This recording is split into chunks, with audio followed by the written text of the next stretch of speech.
Hey guys what's up, कैसे हैं आप सब लोग। Good evening to all my dear aspiring lab technicians and I welcome you all to Virtus biomedicine presents lab technician vacancy preparation videos. Myself Saurabh and I am here to help you guys cruise through the whole syllabus of MLT medical laboratory sciences, ताकि जब भी ऐसे सरकारी नौकरी की vacancy आप रहें with syllabus ready every time everywhere.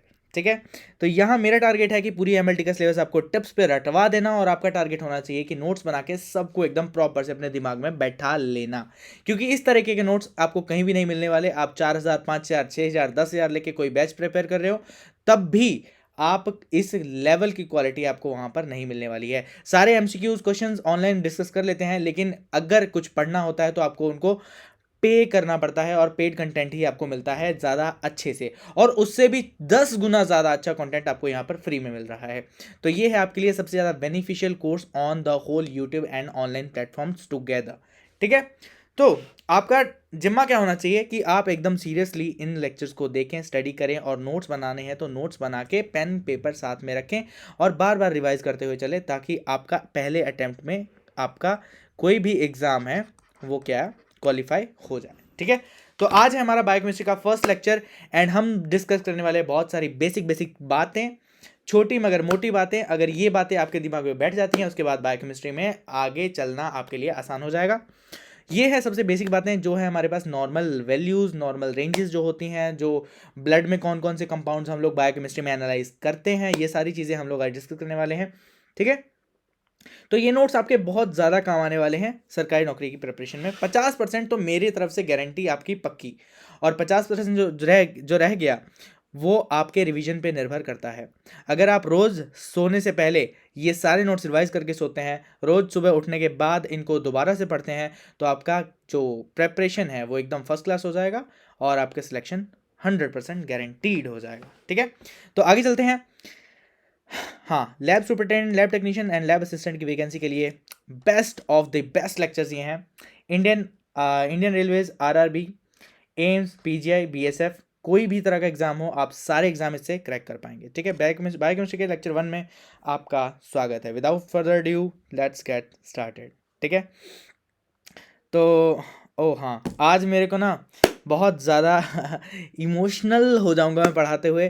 क्यों? क्योंकि ये मेरे बेस्ट फ्रेंड की याद दिलाएंगी मेरे को। मैंने जब अपनी डिग्री ख़त्म की, तो सबसे ज़्यादा मेमोरेबल पार्ट मेरा वही था जब मैंने बायोकेमिस्ट्री लैब में ड्यूटी करी। वहाँ पर हमने साथ में रिपोर्टिंग की, साथ में ये सारी वैल्यूज़ बार बार रिपीट करते थे, प्रोटीन्स की वैल्यूज़ रिपीट करते थे, और उसको माइनस जोड़ घटाव करना होता था। बहुत ज़्यादा मज़ा आता था उस टाइम पे। ठीक है, और ये बातें बहुत ज़्यादा मेरे दिल के करीबी हैं, और ये सारी वैल्यूज़ हैं मेरे को उसी टाइम पे रट चुकी थी। यही उस चीज़ का बेनिफिट है। ठीक है, तो आज चलते हैं, शुरू करते हैं लेके बाबे दा नाम। ठीक है जी, उस तो बाद ये हमारे पास comparison of conventional SI units और कन्वेंशनल यूनिट्स का कंपैरिजन यहाँ पर हम लोग देखते हैं। एक बार हम लोग ज़्यादातर कन्वेंशनल यूनिट्स ही देखते हैं। ठीक है, सबसे पहले मैं बता दूं कि MLT में जो भी नया बच्चा एडमिशन लेता है, सबसे पहले देखता है कि हर लैब में जाके कौन कौन से परफॉर्मांस वहाँ पे पड़े होते हैं। कोई कोई जैसे फॉर एग्जांपल वैल्यूज़ होती हैं। ठीक है, लिखी होती हैं रेंजेस। अच्छा, ब्लड में शुगर होता है, कितना होता है, इतने से इतना होता है। ठीक है, 80 से 100 होता है, 70 से 100 होता है, इस तरीके से हम लोग देखते हैं। ठीक है, क्रेटनिन कितना होता है, क्लोराइड कितना होता है, कैल्शियम कितना होता है, ये सारी चीज़ें दी गई होती हैं। तो ये सारी चीज़ें जब परफॉर्मा पे दी गई होती हैं, तो वहाँ पर कौन सी यूनिट्स में दी गई होती हैं, कन्वेंशनल यूनिट्स में दी गई होती हैं, क्योंकि ये है हमारा इंडिया, और इंडिया में ऐसा ही चलता है, हमारे यहाँ ऐसा ही चलता है। ऐसा यूनिट्स में बहुत कम जगह आपको देखने को मिलता है, इंडिया में ना के बराबर कहीं पर भी आपको ऐसा यूनिट्स में देखने को नहीं मिलेगा। इंडिया भर में कहीं भी जॉब करोगे, आपको कन्वेंशनल यूनिट्स में ही सारी चीज़ें देखने को मिलेंगी। ठीक है, United states, UK, Australia, New Zealand, Canada वगैरह में जाओगे तो शायद आपको ये सिस्टम मिल जाए, बट यहाँ पर आपको यही देखने को मिलेगा। ठीक है, बिलीरुबिन की बात करें, बिलीरुबिन क्या है? बिलीरुबिन वही, जब एकदम ये जो बिलीरुबिन है यही बढ़ता है तो आदमी क्या हो जाता है, पीला पीला दिखने लगता है, जिसको दुनिया वाले क्या बोलते हैं, पीलिया बोल देते हैं। ठीक है, और डॉक्टर्स क्या बोल देते हैं, येलो फीवर बोल देते हैं। ठीक है, तो हमारे पास यहाँ पर इसकी वैल्यू कितनी होती है कन्वेंशनल यूनिट्स में, 0.2 से 1 mg/dL। ठीक है, इसको mg% भी बोल देते हैं। mg/dL को ही दुनिया वाले और क्या बोल देते हैं, mg%। mg% किसको बोलते हैं दुनिया वाले, mg/dL को ही बोलते हैं। ठीक है, ऐसा यूनिट में कितना हो जाएगा, 3.4 to 17.1 माइक्रोमोल पर लीटर, ठीक है। ब्लड यूरिया नाइट्रोजन, ये सारा जितना भी नाइट्रोजन होता है, ऑर्गेनिक नाइट्रोजन ब्लड में होता है, उसको ये मेजर करता है। यहाँ पर इसकी वैल्यू कितनी आती है, 6 से 20 mg पर डेसीलीटर, जिसको हम mg% भी बोल देते हैं, ठीक है। बात करते हैं हमारे हमारे पास यहाँ पर ऐसा यूनिट में 2.1 टू 7.1 मिली मोल पर लीटर, ठीक है। आप बोलोगे कि यार यहाँ पर तो हम कंफ्यूज हो जाएंगे सारी वैल्यूज के बीच में। मैं बोलता हूँ आपको कंफ्यूज नहीं होना है, आपको इंडिया के लिए पढ़ना है तो ये सारी चीज़ें आपको याद रखनी है, ये वाली, ठीक है, कन्वेंशनल वाली, ये वाली आप याद मत रखिए, कोई दिक्कत वाली बात यहाँ पर नहीं है। बट मैंने यहाँ पर मेन आपको टिक करके बता दिया है कि जो बिलीरुबिन है उसकी जो वैल्यू होती है वो बहुत ज़्यादा कम होती है, माइक्रोमोल्स में होती है। माइक्रो कितना होता है, 10⁻⁻⁶ ये होता है माइक्रो, ठीक है। और यूरिक एसिड जो है इसकी वैल्यू भी कितनी होती है, माइक्रोमोल्स में होती है, माइक्रोमोल्स में होती है, 10⁻⁻⁶ के टर्म्स में चली जाती है। और बाकी जितने भी एनालाइट्स हैं इन सब की वैल्यूज कितने कितने में आती है, मिली में। मिली क्या होता है, 10⁻³ होता है, 10⁻³ होता है, ठीक है। तो यहाँ पर मिली मोल, ठीक है। ब्लड यूरिया नाइट्रोजन की वैल्यू आपको बता दी मैंने, कैल्शियम की वैल्यू बता दी, 8 से 10 तक होती है कैल्शियम की वैल्यू, 8.5 टू 10 mg पर डेसीलीटर, और ऐसा यूनिट में आप चेक कर सकते हैं। क्लोराइड की वैल्यू 98 से 107 मिली इक्विवेलेंट, ये क्या, ये कौन सी वैल्यू होती है, इसका फुल फॉर्म भी पूछ लेंगे कभी कभी एग्जाम में, मिली इक्विवेलेंट पर लीटर, ऐसा होता है, ठीक है, ऐसा। और यहाँ पर आगे क्रेटिनिन की वैल्यू देखते हैं हम, इसकी मेल्स में कितनी होती है, 0.9 से 1.2 mg पर डेसीलीटर, और फीमेल्स में कितनी हो जाती है, 0.6 से 1.1 mg पर डेसीलीटर इसकी वैल्यू हो जाती है। ग्लूकोज, फास्टिंग की बात करें, अगर फास्टिंग ग्लूकोज, भूखे पेट, खाली पेट अगर आपने टेस्ट करवाया है तो 70 से 99 mg पर डेसीलीटर जो है यहाँ पर वैल्यू निकल कर आ जाती है, ठीक है। पोटाशियम की बात करें, potassium 3.5 to 5.1 milliequivalent per litre, ये जो वो होते हैं ना इलेक्ट्रोलाइट्स हैं, ये जो इलेक्ट्रोलाइट्स हैं मिली इक्विवेलेंट पर लीटर में होते हैं, क्योंकि इसको जोख के तो देखा जा नहीं सकता, ये इसको जोख के नहीं देखा जा सकता, तो ये मोल्स की टर्म्स में आता है। मोल्स की टर्म्स से फिर हम इक्विवेलेंट के टर्म्स में इसको कन्वर्ट करते हैं, इक्विवेलेंट में जब इसको हम लिखते हैं तब इसकी बढ़िया से वैल्यू हमको पता लगती है, ठीक है। बात समझ में आ रही है बेटा। तो यहाँ पर इक्विवेलेंट्स की वैल्यू में हम इसको पढ़ते हैं पोटाशियम और सोडियम को। सोडियम की वैल्यू जानते हैं, सोडियम की वैल्यू है 136 टू 145 मिली इक्विवेलेंट्स पर लीटर। और प्रोटीन क्या है, प्रोटीन मेरा फेवरेट पार्ट, ठीक है ये प्लस माइनस, ठीक है, ये बहुत ज़्यादा फॉन्ड मेमोरीज हैं मेरी लाइफ की, ठीक है। तो 6.4 टू 8.3 ग्राम्स पर डेसीलीटर। और यहाँ पर आगे यूरिक एसिड की बात करें तो मेल्स में कितना होता है, 3.5 टू 7.2 mg पर डेसीलीटर, एंड फीमेल्स में कितना होता है, 2.6 टू 6 mg पर डेसीलीटर। ये सारी बातें हम लोग यहाँ पर बात करते हैं, ठीक है। ये तो हुई सबसे बेसिक बात। अब जब बायोकेमिस्ट्री में आप घुस चुके हैं और आपने देख लिया है कि कौन कौन सी चीज़ें हम लोग टेस्ट करने वाले हैं ब्लड में bilirubin, BUN, calcium, chloride, creatinine, glucose, potassium, sodium, और बहुत सारे एंजाइम्स भी हम लोग आगे कवर करने वाले हैं। पर ये मेन एनालाइट्स हैं, मेन कंपाउंड्स हैं, जो जिनके बारे में हम लोग बायोकेमिस्ट्री लैब में घुसते ही बात करते हैं कि ये सारी चीज़ें परफॉर्म करके ये सारी चीज़ें टेस्ट करी जाएंगी एक आदमी के खून के ऊपर, खून के अंदर कितनी कितनी चीज़ें हैं ये सारी टेस्ट करी जाएंगी। मोटी मोटी बात यहाँ पर क्लियर हो चुकी है। चलते हैं आगे, आगे बढ़ गए तो हम देखते हैं कि ये जो एनालाइट्स हैं इनकी वैल्यू थोड़ी ऊपर नीचे होती रहती है, ठीक है। बायोकेमिस्ट्री में हम लोग जो भी चीज़ें टेस्ट करते हैं इनकी वैल्यू थोड़ी ऊपर नीचे जब होती रहती हैं तो यहाँ पर वो ऊपर नीचे कैसे होती हैं, अलग अलग वेरिएशंस आते हैं, ठीक है। पेशेंट फॉर एग्जांपल लंबे टाइम तक खड़ा रह गया तब उसके ब्लड में कुछ चीज़ें बढ़ जाती हैं, कुछ चीज़ें कम हो जाती हैं, जब सोता है तब अलग चीज़ें बढ़ जाती हैं, जब जागता रहता है तब अलग चीज़ें बढ़ जाती हैं, जब एल्कोहल कंज्यूम करने लगता है तो अलग चीज़ें बढ़ जाती हैं, कुछ चीज़ें कम हो जाती हैं। पोस्चर के अकॉर्डिंग भी फ़र्क पड़ता है, स्ट्रेस में से भी फ़र्क पड़ता है, बॉडी कैसे फंक्शन करती है। तो इसलिए बोलते हैं स्ट्रेस न मत लिया करो और उस तरीके की चीज़ें नहीं बढ़ेंगी जो अपने बॉडी को नुकसान पहुंचाती हैं। बात समझ में आ रही है बेटा। तो आगे चलते हैं, हम एग्जाम्पल की बात करते हैं। डायर्नल वेरिएशन मतलब दिन और रात का जो हमारे पास यहाँ पर सर्केडियन रिदम से रिलेटेड जो बात है, जो हमारे पास स्लीप अवेक साइकिल से रिलेटेड बात है, वो सारी बातें हम लोग यहाँ पर डिस्कस करने वाले हैं। सुबह के टाइम में AM के टाइम में ACTH बढ़ा होता है और कॉर्टिसोल बढ़ा होता है और हमारे पास आयरन बढ़ा होता है। आपने बात भी सुनी होगी कि कॉर्टिसोल की एक ड्रॉप, अच्छा इंसान की नींद कैसे खुलती है आपको मालूम है, इंसान की नींद कैसे खुलती है आपको मालूम है, इंसान की नींद खुलती है एक ड्रॉप कॉर्टिसोल से। जब ऐसे आंखें एकदम ऐसे ऐसे थोड़ी सी खुलती हैं ना सुबह उठते ही, कि हाँ पहला थोड़ा एहसास होता है कि हाँ हम लोग जिंदा हैं, वो एहसास, जिंदापन का एहसास कैसे होता है, जब कॉर्टिसोल की एक बूंद दिमाग में रिलीज होती है। जब कॉर्टिसोल की एक बूंद दिमाग में रिलीज होती है तो यहाँ पर हमको लगता है कि हाँ हम आ गए धरती पे दोबारा जिंदा होके, ठीक है। तो ACTH और कॉर्टिसोल और आयरन, ये तीन चीजें सुबह सुबह बढ़ी होती हैं। PM रात में ग्रोथ हार्मोन PTH मतलब पैराथायरॉयड हार्मोन, और TSH मतलब क्या बेटा, थायराइड स्टिमुलेटिंग हार्मोन। क्या है पैराथायरॉयड का मतलब, ये TSH का मतलब थायराइड स्टिमुलेटिंग हार्मोन, ठीक है। डे टू डे वेरिएशन में बात करें तो बहुत ज़्यादा डे टू डे, अगर आज आपने टेस्ट करवाया कल टेस्ट करवाया तो 2 दिनों के अंदर, मतलब डे टू डे वेरिएशन में कितना ज़्यादा वेरी कर जाएगा। ALT बहुत ज़्यादा वेरी करता है, बिलीरुबिन बहुत ज़्यादा वेरी करता है, उसके बाद creatinine, kinase, steroid hormones and triglycerides बहुत ज़्यादा वेरी कर सकते हैं। ट्राइग्लिसराइड आप डिपेंड करता है आप किस तरीके की डाइट खा के जा रहे हैं, उससे भी ट्राइग्लिसराइड्स वेरी कर जाते हैं।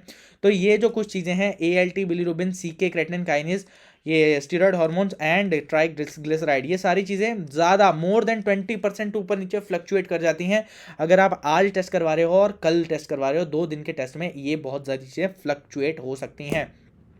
इसलिए बोलते हैं जो आज आपने टेस्ट करवाया वो कल के लिए भी वैलिड नहीं रहता है। आपको फ्रेश टेस्ट करवा के अपने डॉक्टर के पास रिपोर्ट्स प्रेजेंट करनी चाहिए, और डॉक्टर्स के लिए भी यही सबसे बेस्ट होता है कि आप वो फ्रेश रिपोर्ट्स मंगा के स्टडी करें, क्योंकि जो 1 दिन पुरानी रिपोर्ट है उसमें भी बहुत ज़्यादा फ्लक्चुएशन आ सकती हैं, ठीक है। तो हमारे पास यहाँ पर बात करते हैं रीसेंट फूड इंजेक्शन। अगर अभी अभी खाना खाया है तो ग्लूकोज ज़्यादा हो सकता है, ठीक है, ब्लड में इंसुलिन ज़्यादा हो सकता है। गैस्ट्रिन क्या है, हार्मोन। हार्मोन कौन सा है गैस्ट्रिन हार्मोन ऐसा हार्मोन है जब हम लोग कोई चीज़ अपनी जीभ पे रखते हैं तो गैस्ट्रिन हार्मोन रिलीज हो जाता है, ठीक है। जब हमारा जो सलाइवा, जो हमारा जब मुंह में पानी आने लगता है ना, जब खाना आता है सामने मुंह में से पानी आने लगता है, तो जब मुंह में से पानी आना स्टार्ट होता है सेम टाइम पे हार्मोन भी एक ट्रिगर होता है। कौन सा हार्मोन, गैस्ट्रिन नाम का हार्मोन। गैस्ट्रिन नाम का हार्मोन हमारी जो पाचन तंत्र है उसके अंदर जितने भी जूसेस, जितने भी पाचन पचाने वाले जो एंजाइम्स हैं वो अपने टाइम पे हमारे स्टमक, पेट में आ जाए, अपने टाइम पे अपने डिओडिनम में आ जाए, अपने टाइम पे इंटेस्टीन्स में आ जाए, वो सारी चीज़ें गैस्ट्रिन हार्मोन रिलीज करवा देता है कि अच्छा खाना आ रहा है HCl आ जाए, खाना आ रहा है ये वाला एंजाइम आ जाए, खाना आ रहा है ये प्रोटीन डाइजेस्टिंग एंजाइम आ जाए। ये सारे एंजाइम्स को बुलाता कौन है, अरे अरे आओ आओ आओ जल्दी खाना आ रहा है, तुम सब आओ तुम सब आओ। तो इन सारे एंजाइम्स को बुलाता कौन है, ला के गैस्ट्रिन हार्मोन बुलाता है। तो ये जो गैस्ट्रिन हार्मोन है, अभी अभी खाना खाया है तो गैस्ट्रिन हार्मोन क्या होगा, ज़्यादा होएगा, ठीक है, ब्लड में। और उसके बाद ट्राइग्लिसराइड्स क्या हो जाएंगे, ज़्यादा, सोडियम ज़्यादा, यूरिक एसिड ज़्यादा, आयरन ज़्यादा, लैक्टेट डिहाइड्रोजनेज ज़्यादा, कैल्शियम ज़्यादा, ये सारी चीज़ें क्या हो जाएंगी, ज़्यादा हो जाएंगी। और कम हो जाती हैं खाना खाने पर कौन सी चीज़ें, chloride, phosphate and potassium. Chloride, phosphate and potassium, ये 3 चीज़ें क्या हैं, कम हो जाती हैं खाना खाने पर। ये 3 चीज़ें क्या हो जाती हैं, कम हो जाती हैं। इनको हम हाईलाइट कर लेते हैं, कोई बुरी बात नहीं है हाईलाइट करने में। Chloride, potassium and chloride, phosphate and potassium, ये 3 चीज़ें हैं, PO, chloride, phosphate and potassium, ये 3 चीज़ें हमारे पास कम हो जाती हैं। फास्टिंग किसके लिए रिक्वायर्ड होती है, फास्टिंग ग्लूकोज के लिए। अगर आपने फास्टिंग ग्लूकोज टेस्ट करवाना है, फॉर एग्जांपल अगर आपने खाली पेट की शुगर टेस्ट करवानी है तब आपको फास्टिंग करनी चाहिए। फास्टिंग मतलब सुबह से कुछ नहीं खाना हुआ होना चाहिए। अगर आपने ट्राइग्लिसराइड टेस्ट करवाने हैं, अगर आपने जो ट्राइग्लिसराइड, जो लिपिड पैनल होता है, जो फैट्स कोलेस्ट्रॉल वाला पैनल होता है, वो टेस्ट करवाना है तो आपको भूखे पेट ही करवाना चाहिए। जो अल्कोहल पीता है आदमी उसका ग्लूकोज लेवल कम आता है जनरली। एंड ट्राइग्लिसराइड्स और जीजीटी मतलब होता है gamma glutamyl transferase, gamma glutamyl transferase, जिसके पीछे एज वगैरह आता है, ये कौन सी चीज़ें होती हैं, ये होती हैं एंजाइम की दुनिया वाली चीज़ें। जीजीटी, गामा ग्लूटामाइल ट्रांसफरेज, ये जो चीज़ है ये भी बढ़ी हुई आती है। कौन कौन सी चीज़ें बढ़ी हुई आती हैं, ट्राइग्लिसराइड एंड जीजीटी, ये 2 चीज़ें बढ़ी हुई आती हैं। और ग्लूकोज क्या हो जाता है, कम हो जाता है अल्कोहलिक आदमी में। पोस्चर, जब आदमी बहुत टाइम तक खड़ा होता है तो उसके खून में एल्ब्यूमिन बढ़ जाता है, खून में एल्ब्यूमिन बढ़ जाता है। सरकारी अस्पतालों में इतनी लंबी लंबी लाइनें होती हैं कि यहाँ पर जब आदमी पर्ची कटवाता है, जब पर्ची कटवाते कटवाते जब वो टेस्ट करवाने जाता है, खून निकलवाता है, तब तक इतना ज़्यादा खड़ा रह जाता है कि एल्ब्यूमिन की बढ़ने की संभावना बढ़ जाती है। बेटा ठीक है, बात समझ में आ रही है क्या। जनरली बहुत ज़्यादा नहीं बढ़ जाता है लेकिन फिर भी बढ़ जाता है। उसके बाद कोलेस्ट्रॉल भी बढ़ जाता है, कैल्शियम भी बढ़ जाता है। ये 3 चीज़ें क्या हैं, खड़े रहने से बढ़ जाती हैं, ज़्यादा स्टैंडिंग करने से ये 3 चीज़ें क्या हो जाती हैं, बढ़ जाती हैं। बेटा समझ में आ रही है क्या बेटा। तो यहाँ पर एक्टिविटी की बात करें तो एक्टिविटी की बात करते हैं तो एम्बुलेटरी पेशेंट्स, एम्बुलेटरी पेशेंट मतलब जिस पेशेंट को आप एम्बुलेंस में सुला के कहीं पर ट्रांसपोर्ट कर रहे हो, कहीं आप उसकी डेस्टिनेशन पे पहुंचा रहे हो, घर पे या फिर हॉस्पिटल में ला रहे हो तो यहाँ पर एम्बुलेटरी पेशेंट में क्या हो जाता है, क्रेटिनिन काइनेज की मात्रा बढ़ जाती है क्या बेटा। क्रेटिनिन काइनेज फिर भी हार्ट से रिलेटेड होता है, फिर भी अगर ये एम्बुलेटरी पेशेंट के केस में ये बढ़ा हुआ हमको नज़र आता है। एक्सरसाइज के केस में क्या होता है, जब एक्सरसाइज करी होती है तो रिसेंटली हमारे पास पोटाशियम और phosphate, lactic acid, creatinine, protein, creatinine kinase, AST and LD, LD मतलब लैक्टेट डिहाइड्रोजनेस, ये सारी चीज़ें बढ़ी हुई आती हैं ब्लड के अंदर, ठीक है। उसके बाद स्ट्रेस और स्ट्रेस जब होता है तो हमारे पास एसीटीएच, ये सारे जो हार्मोन्स हैं ये बढ़ जाते हैं, कॉर्टिसोल ये बढ़ जाता है, उसके बाद कैटेकोलामीन्स ये बढ़ जाते हैं। कैटेकोलामीन्स की बहुत बड़ी आगे डिस्क्रिप्शन है, ठीक है, वो सारी आपको हम आगे जैसे जैसे चलते जाएंगे, अभी बेसिक्स में पढ़ रहे हैं तो ये कैटेकोलामीन्स बढ़ जाते हैं स्ट्रेस में, ठीक है, इतना आपको याद रखना है। एसीटीएच एड्रीनोकॉर्टिकोट्रोपिक हार्मोन, ठीक है, एड्रीनोकॉर्टिकोट्रोपिक हार्मोन हमारे पास ये बढ़ जाता है, कॉर्टिसोल बढ़ जाता है, कैटेकोलामीन्स बढ़ जाते हैं, ठीक है। ये तीन चीज़ें आपको समझ में आ गई बेटा, तो आ गई समझ में तो लाइक कर दो, शेयर कर दो, सब्सक्राइब कर दो वीडियो को, और यहाँ पर हम चलते हैं आगे, ठीक है। डायर्नल रिदम, ठीक है, ये सारी चीज़ें आपको देखनी पड़ती हैं। Symptom of diurnal mood variation मतलब sleep awake cycle. Diurnal mood variation के सिम्टम्स क्या होते हैं हमारे पास यहाँ पर, स्लीपिंग लॉन्गर देन नॉर्मल, ये हर आदमी के साथ होता है, ठीक है। ये जो चीज़ें हैं ना, ये जो चीज़ें यहाँ पर बता रखी हैं, ये हर आदमी के साथ हो रहा है आजकल बेटा, ठीक है। स्लीप ज़्यादा हो रही है नॉर्मल से, ठीक है। उसके बाद क्या है, हैविंग ट्रबल वेकिंग अप और getting out of the bed, मतलब बेड से निकलने का मन नहीं करता। Little to no enthusiasm for the day ahead, मतलब आगे वाले दिन में क्या करना है क्या नहीं करना है, बिल्कुल भी उसके लिए उत्साह होता ही नहीं है, ठीक है। Feeling extremely tired upon waking up, मतलब उठने के बाद बहुत थकान थकान फील होती है। ये सारी चीज़ें आपको भी अगर होती हैं तो कमेंट में बता दो, इसके लिए भी मैं आपको सोल्यूशन बता दूंगा ताकि आप अच्छे से पढ़ के अपना अच्छे से सिलेक्शन ले पाओ, ठीक है। बात समझ में आ रही है क्या बेटा। तो यहाँ पर हम बात कर रहे हैं examples of pre analytical factors that में अफेक्ट केमिस्ट्री रिजल्ट्स, ठीक है। कुछ ऐसी चीजें हैं जो सैंपल कलेक्ट करते टाइम हम गलत कर दें तो यहाँ पर क्या हो सकता है, रिजल्ट्स गलत आ सकते हैं। तो वो कौन सी चीज़ें हैं ज़रा देख लेते हैं हम, ठीक है। तो वो चीज़ें हैं फैक्टर, तो पहला फैक्टर हम लोग यहाँ पर देखते हैं, use of isopropyl alcohol wipes to disinfect venipuncture site. अच्छा ठीक है, जब खून निकालते हैं तो एक कॉटन का टुकड़ा देते हैं क्या, जब खून निकालते हैं कॉटन का टुकड़ा देते हैं क्या बेटा, जब कॉटन का टुकड़ा देते हैं तो कॉटन का टुकड़ा खाली नहीं होता बेटा, उस पर थोड़ा सा डिसइंफेक्टेंट होता है बेटा, ठीक है। वो पहले भी उस जगह को साफ करते हैं, ये बाजू में से खून निकालना है तो पहले भी उस जगह को साफ करते हैं, और जब खून निकल जाता है उसके बाद भी उस जगह को साफ करते हैं। जब उस जगह को साफ करते हैं उसमें कौन सा होता है, डिसइंफेक्टेंट होता है। डिसइंफेक्टेंट होता है क्या, डिसइंफेक्टेंट नहीं होता तो उसमें होता है एंटीसेप्टिक, क्योंकि स्किन पे यूज़ करते हैं, जब हम स्किन पे यूज़ करते हैं तो उसको क्या बोलते हैं, एंटीसेप्टिक बोलते हैं। वो सारी चीज़ें हम लोग अप्लाई करके क्या निकालते हैं, खून निकालते हैं, ताकि कोई और अनवांटेड बैक्टीरिया वो जो नीडल है, नीडल के साथ अंदर खून में ना प्रवेश कर जाए। अगर कोई अनवांटेड बैक्टीरिया खून में प्रवेश कर जाएगा तो और ही ज़्यादा इन्फेक्शन हो जाएगा क्या। इससे बचाने के लिए हम लोग यूज़ करते हैं डिसइंफेक्टेंट को। जब डिसइंफेक्टेंट को हम लोग यूज़ करते हैं उसके बाद यहाँ पर अगर आइसोप्रोपाइल अल्कोहल वाइप्स यूज़ कर ली, उसको यूज़ करने से क्या हो सकता है, जो ब्लड का अल्कोहल है वो ऊपर नीचे वैल्यू आ सकती है। ब्लड में जो हमारे पास अल्कोहलिक टेस्ट होता है उसमें ऊपर नीचे वैल्यू आ सकती है। जब हम वेनी पंक्चर के साइड को, जो कैपिलरी पंक्चर के साइड को जो हम स्क्वीज करते हैं, स्क्वीज मतलब दबाना, ठीक है। जब हम उस जगह को जहाँ जहाँ से खून निकालना होता है उस जगह को दबाते हैं तो वहाँ पर अगर ज़्यादा दबाया गया तो हमारे पास पोटाशियम क्या हो जाता है, हाई आ जाता है खून के अंदर, ठीक है। जो ब्लड टेस्ट करवाओगे उसमें पोटाशियम क्या आ जाएगा, हाई आ जाएगा, ठीक है। पंपिंग फिस्ट ड्यूरिंग वेनी पंक्चर, अगर कोई आपका खून निकाल रहा है, जब आपकी बाजू में से खून निकाला जा रहा है और आप ऐसे ऐसे ऐसे ऐसे फिस्ट को पंप करते जा रहे हो, ठीक है, आप मुट्ठी को क्वेंच करते हुए जा रहे हो, तो हमारे पास यहाँ पर क्या आ जाता है, पोटेशियम ज़्यादा आ जाता है, लैक्टिक एसिड ज़्यादा आ जाता है, कैल्शियम फॉस्फोरस ज़्यादा आ जाता है, और पीएच क्या हो जाता है, कम। मतलब ब्लड क्या हो जाता है बेटा, एसिडिक। ब्लड क्या हो जाता है बेटा, एसिडिक। अगर टॉर्निकेट, जब हमारे पास यहाँ पर ब्लड निकालते हैं, जो बाजू को ऊपर से बांधते हैं एक मटेरियल से, उसको क्या बोलते हैं हम, टॉर्निकेट। अगर वो टॉर्निकेट 1 मिनट से ऊपर बंधा हुआ रह गया तो पोटाशियम बढ़ जाएगा क्या खून में, खून में पोटाशियम बढ़ जाएगा, टोटल प्रोटीन और लैक्टिक एसिड ये सारी मात्राएं क्या हो जाएंगी, बढ़ जाएंगी।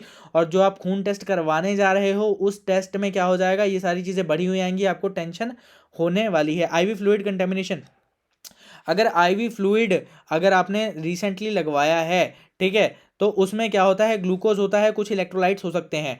अगर वो इलेक्ट्रोलाइट्स लगाए गए हैं अभी अभी और तभी आप चले गए खून का टेस्ट करवाने, तो वो इलेक्ट्रोलाइट सीधे सीधे ही आ जाएंगे क्या ज़्यादा? बिल्कुल। अगर आगे अभी अभी आपने पानी चढ़वाया, उसमें ये सारी चीज़ें होती हैं, ग्लूकोज, पोटाशियम, सोडियम और ये सारे इलेक्ट्रोलाइट्स हो सकते हैं। अगर आपने अभी अभी खून चढ़वाया, अभी अभी पानी चढ़वाया, तो पानी चढ़वाने के बाद ही अगर आपने टेस्ट करवाया, तो आपको क्या आ जाएगा, ग्लूकोज, पोटाशियम, ये सारी चीज़ें, इलेक्ट्रोलाइट्स क्या आ जाएंगे, हाई आ सकते हैं। ठीक है, बात समझ में आ रही है क्या बेटा? आगे हम बात करते हैं इनकरेक्ट एंटीकोएगुलेंट और contamination from incorrect order of draw. ठीक है, खून निकालने के पैटर्न अगर गलत हो जाए या फिर गलत एंटीकोएगुलेंट में खून डाल दिया जाए, तो वहाँ पर भी क्या हो सकती है, वैल्यूज़ गलत आ सकती हैं। ठीक है, तो हमारे पास K2 EDTA, जब K2 पोटाशियम वाला EDTA होता है हमारे पास, तब कैल्शियम की वैल्यू क्या हो जाती है, कम हो जाती है, और मैग्नीशियम की वैल्यू क्या हो जाती है, कम, क्योंकि ये जो K2 है ये चिलेट कर देता है किसको, कैल्शियम और मैग्नीशियम को वैल्यूज़ में आने नहीं देता, इनको फ्री नहीं रहने देता। और जो पोटाशियम है ये इसकी वैल्यू क्या हो जाती है, ज़्यादा, पोटाशियम की वैल्यू ज़्यादा हो जाती है और कैल्शियम मैग्नीशियम की वैल्यू कम हो जाती है। जब सोडियम हेपरिन हम यूज़ करते हैं एज एंटीकोएगुलेंट, तो सोडियम की वैल्यू ज़्यादा आती है, क्योंकि जाहिर सी बात है सोडियम हेपरिन हमने यूज़ किया है। अगर लिथियम हेपरिन हम लोग यूज़ करेंगे तो लिथियम की वैल्यू ज़्यादा आ जाएगी। जेल्स अगर यूज़ करते हैं तो ये मेटल और सर्टेन ड्रग्स जो हैं इनके जो इवेल्युएशन में फ़र्क डाल सकते हैं। हिमोलिसिस की बात करें, अगर सैंपल हीमोलाइज है, अगर सीरम निकाला और सीरम का रंग लाल हो गया, मेरी ध्यान से बात सुने, अगर सीरम निकाला और सीरम का रंग लाल हो गया, तो मैं बताता हूँ कि पोटाशियम हाई हो जाएगा क्या, मैग्नीशियम हाई हो जाएगा क्या, फॉस्फोरस हाई हो जाएगा क्या, एलडी हाई हो जाएगा क्या, एएसटी हाई हो जाएगा क्या, आयरन अमोनिया हाई हो जाएगा क्या? बिल्कुल सही है, ये सारी चीज़ें क्या हो जाने वाली हैं, हाई। अगर सीरम निकाला और सीरम बिना मतलब रेड हो रहा है, बेवजह बच्चों लाल हो रहा है, मतलब हिमोलिसिस हो रखा है, तो वहाँ पर potassium, magnesium, phosphorus, lactate dehydrogenase, AST and iron ammonia क्या हो जाएंगे, हाई वैल्यू शो करेंगे। एक्सपोजर की लाइट की बात करते हैं, अगर लाइट का एक्सपोजर होता है तो कैरोटीन और बिलीरुबिन क्या हो जाते हैं, कम हो जाते हैं। लाइट का एक्सपोजर ज़्यादा हो जाता है तो हमारे पास बिलीरुबिन और कैरोटीन क्या हो जाते हैं, कम हो जाते हैं। Temperature between the collection and testing, जब टेम्परेचर चेंज होता है, जब टेम्परेचर चेंज होता है सैंपल का, अगर मान लो खून को chilling required for lactic ammonia and blood gases, ठीक है, जब आपने ये तीन चीज़ें टेस्ट करवानी है, लैक्टिक एसिड, अमोनिया और ब्लड गैसेस को टेस्ट करवाना है, तो ब्लड को क्या करना पड़ता है, ब्लड को क्या करना पड़ता है बेटा, चिल करना पड़ता है। ठीक है, ये सारी चीज़ें आपको ध्यान रखनी होती हैं। ठीक है, यहाँ तक आपको समझ में आ गया होगा होप। और आगे चलते हैं हम लोग नेक्स्ट वैल्यूज़ के ऊपर। इनएडिक्वेट सेंट्रीफ्यूजन, अगर सेंट्रीफ्यूज अच्छे से नहीं किया, अगर सेंट्रीफ्यूज अच्छे से नहीं किया सैंपल को, तो यहाँ पर poor barrier formation in gel tube can result in, ये जेल ट्यूब की बात मामला चल रहा है ओनली, ठीक है, जेल ट्यूब्स की मामला चल रहा है।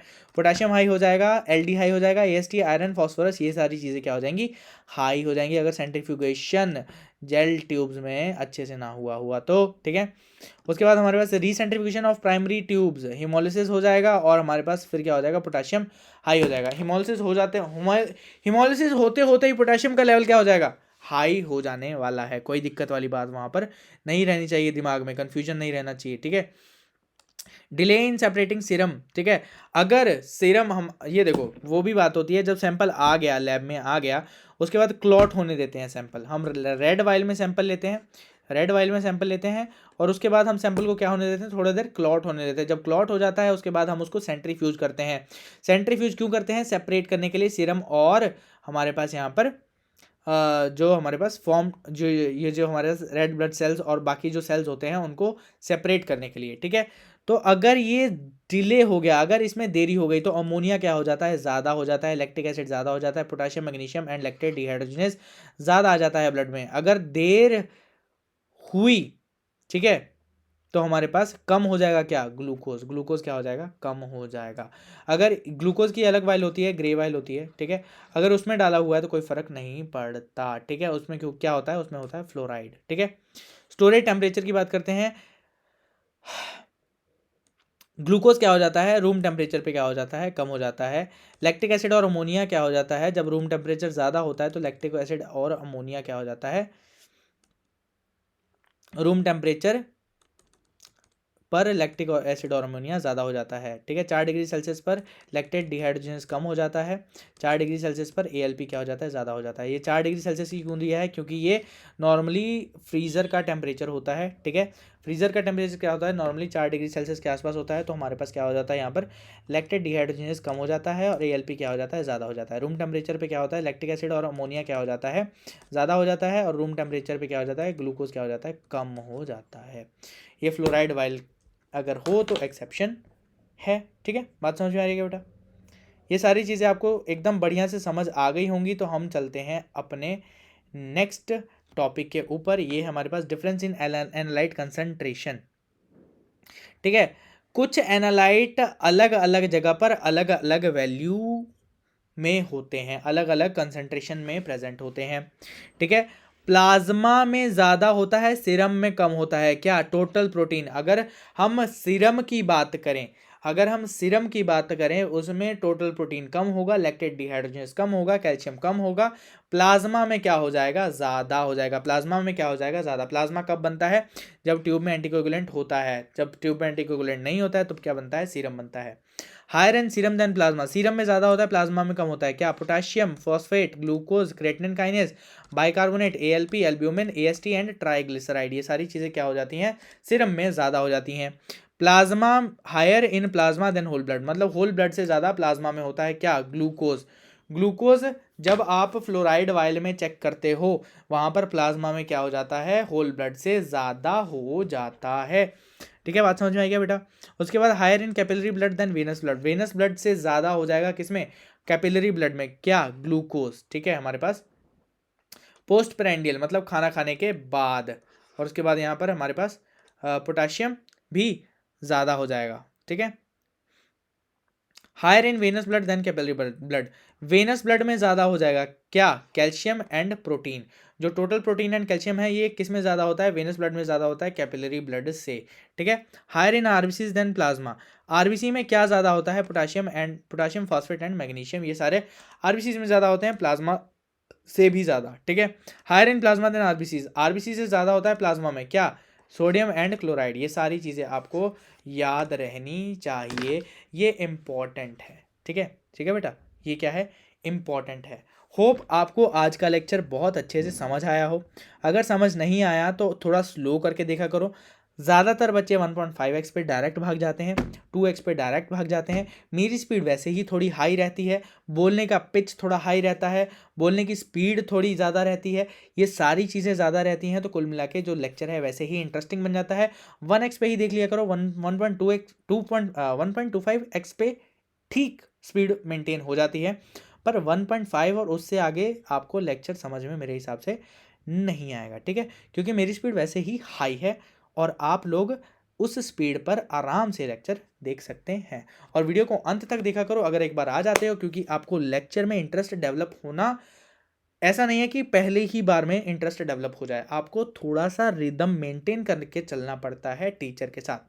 ठीक है, अगर आप 1-2 वीडियो देखोगे आपका रिदम मेंटेन होगा, आपको मेरा स्टाइल समझ में आएगा, आपको लगेगा कि वाह क्या पढ़ा रहा है यार ये मास्टर तो एकदम एकदम मतलब क्या बताऊं, सरकारी नौकरी दिला के छोड़ेगा यार। मतलब इस तरीके का आपको फीलिंग आ जाने वाली है मेरी टीचिंग स्टाइल से। बाकी मिलते हैं नेक्स्ट वीडियो में, टिल देन बाय बाय और love you all guys, I love you.